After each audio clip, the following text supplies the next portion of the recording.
വിദേശത്ത് പോയിട്ട് MBBS പഠിക്കാനായിട്ട് ആഗ്രഹിക്കുന്ന വിദ്യാർത്ഥികളിൽ ചിലരെങ്കിലും FMGL റെഗുലേഷൻ എന്ന പേരിലൊരു ഗസറ്റിനെ കുറിച്ച് കേട്ടിട്ടുണ്ടാകും.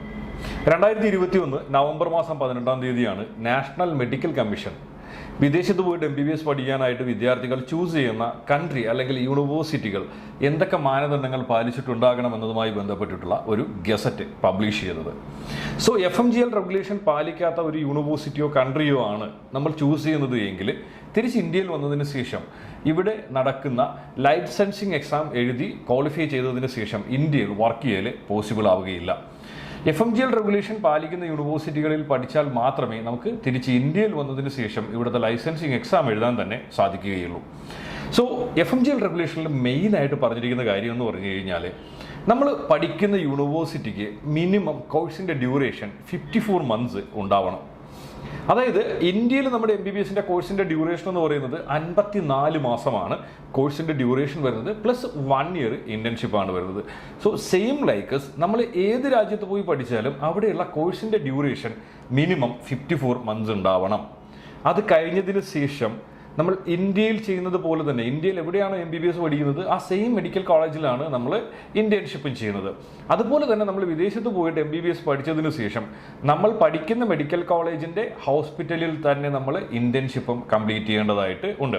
ഇതൊരു വളരെ ഇമ്പോർട്ടൻ്റ് ആയിട്ടുള്ള ഒരു കാര്യമാണ്. സോ നമ്മൾ ഒരു കോളേജ് ചൂസ് ചെയ്യുന്നതിന് മുമ്പായിട്ട് തന്നെ നമ്മൾ ചൂസ് ചെയ്യുന്ന കോളേജിന് എല്ലാ ഡിപ്പാർട്ട്മെൻറ്റ് ഫെസിലിറ്റിയുള്ള ഹോസ്പിറ്റൽ ഉണ്ടോ എന്നുള്ള കാര്യം നിങ്ങൾ ചെക്ക് ചെയ്യേണ്ടതായിട്ട് ഉണ്ട്.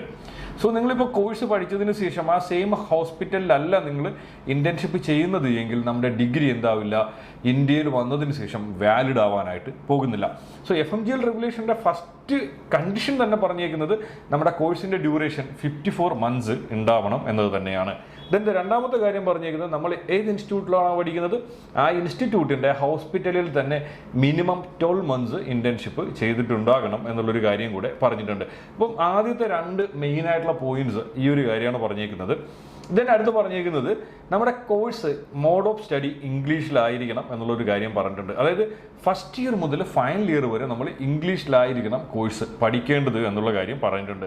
സോ നമ്മുടെ എന്താണ് ടീച്ചിങ് വേറെ എന്തെങ്കിലും ലാംഗ്വേജിലാണ് എങ്കിൽ നമ്മുടെ ഡിഗ്രി ഇന്ത്യയിൽ വാലിഡ് ആവില്ല എന്നുള്ള കാര്യം വളരെ ക്ലിയർ ആയിട്ട് തന്നെ പറഞ്ഞിട്ടുണ്ട്. ദെൻ ഷെഡ്യൂൾ 1 എന്ന് പറഞ്ഞിട്ട് നമ്മുടെ ആ ഒരു ഗസറ്റിൻ്റെ ഏറ്റവും താഴത്തെ പോർഷനിൽ ഷെഡ്യൂൾ 1 കുറച്ച് സബ്ജക്ട്സ് പറഞ്ഞിട്ടുണ്ട്. സോ ഈ ഷെഡ്യൂൾ 1 പറഞ്ഞിരിക്കുന്ന സബ്ജക്ട്സ് എന്ന് പറഞ്ഞു കഴിഞ്ഞാൽ ഇന്ത്യയിൽ MBBS പഠിക്കുന്ന ഒരു വിദ്യാർത്ഥി എന്തൊക്കെ സബ്ജക്ട്സ് ആണോ പഠിക്കുന്നത് അത്രയും സബ്ജക്റ്റുകളാണ് ഷെഡ്യൂൾ 1 പറഞ്ഞിട്ടുള്ളത്. സോ ഷെഡ്യൂൾ 1 പറഞ്ഞിരിക്കുന്ന എല്ലാ സബ്ജക്ട്സും എന്ത് ചെയ്തിട്ടുണ്ടായിരിക്കണം, നമ്മൾ പഠിച്ചിട്ടുണ്ടായിരിക്കണം. അങ്ങനെയാണെങ്കിൽ മാത്രമേ നമുക്ക് തിരിച്ച് ഇന്ത്യയിൽ വന്നതിന് ശേഷം നെക്സ്റ്റ് എഴുതാനായിട്ട് സാധിക്കത്തുള്ളൂ.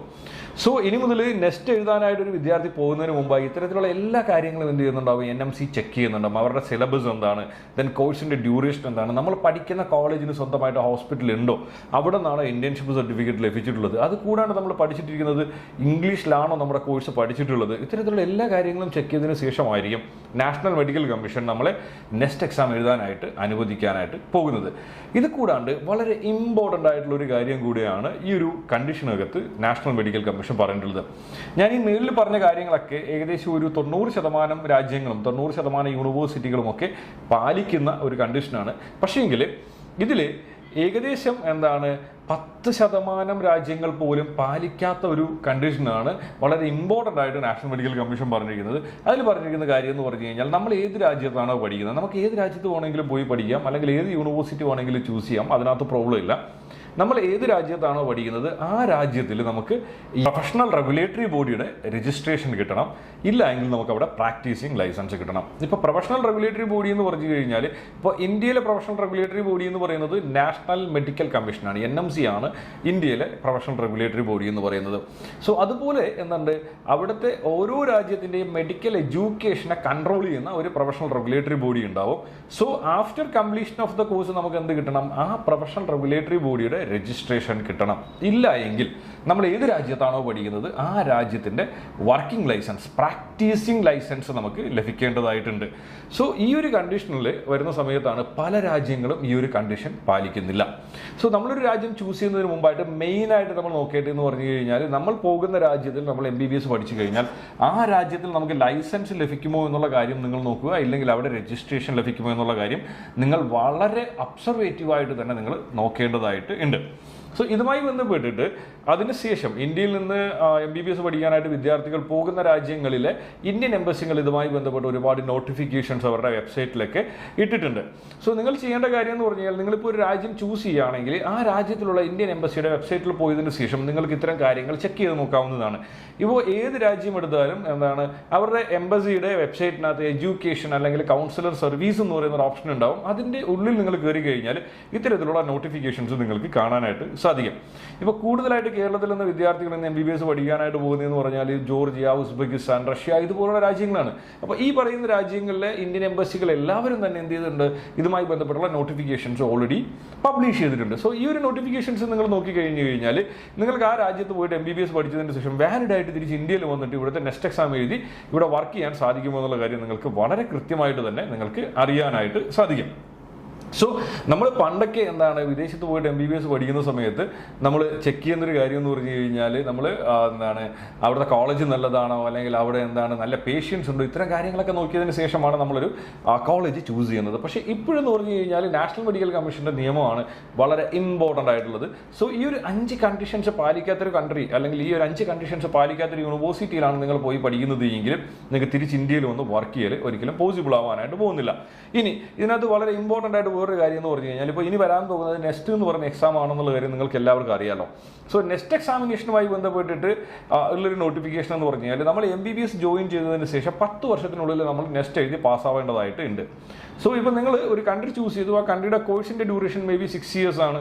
ദെൻ അവിടെ നിന്ന് വീണ്ടും ഇന്റേൺഷിപ്പ് ചെയ്യേണ്ടതുണ്ട്. അത് കഴിഞ്ഞതിന് ശേഷം അവരുടെ ലൈസൻസിങ് എക്സാം എഴുതണം. അങ്ങനെ നമ്മുടെ കോഴ്സിൻ്റെ ഡ്യൂറേഷൻ എന്താണ് നീണ്ടു പോകുന്നതിനനുസരിച്ചിട്ട് നമുക്ക് നെക്സ്റ്റ് എഴുതാനായിട്ടുള്ള അറ്റംപ്റ്റ്സിൻ്റെ എണ്ണവും കുറഞ്ഞു വരും. സോ നമ്മളൊരു കൺട്രി ചൂസ് ചെയ്യുന്ന സമയത്ത് ഫസ്റ്റ് ഓഫ് ഓൾ നോക്കേണ്ടതെന്ന് പറഞ്ഞു കഴിഞ്ഞാൽ 54 months ഉള്ള കൺട്രി നിങ്ങൾ ചൂസ് ചെയ്യുക. ഇനി ഇല്ല മാക്സിമം പോയി കഴിഞ്ഞാൽ ഒരു 5 year duration plus 1 year internship എന്ന രീതിയിലുള്ള ഒരു കൺട്രി നിങ്ങൾ ചൂസ് ചെയ്യാനായിട്ട് ശ്രമിക്കുക.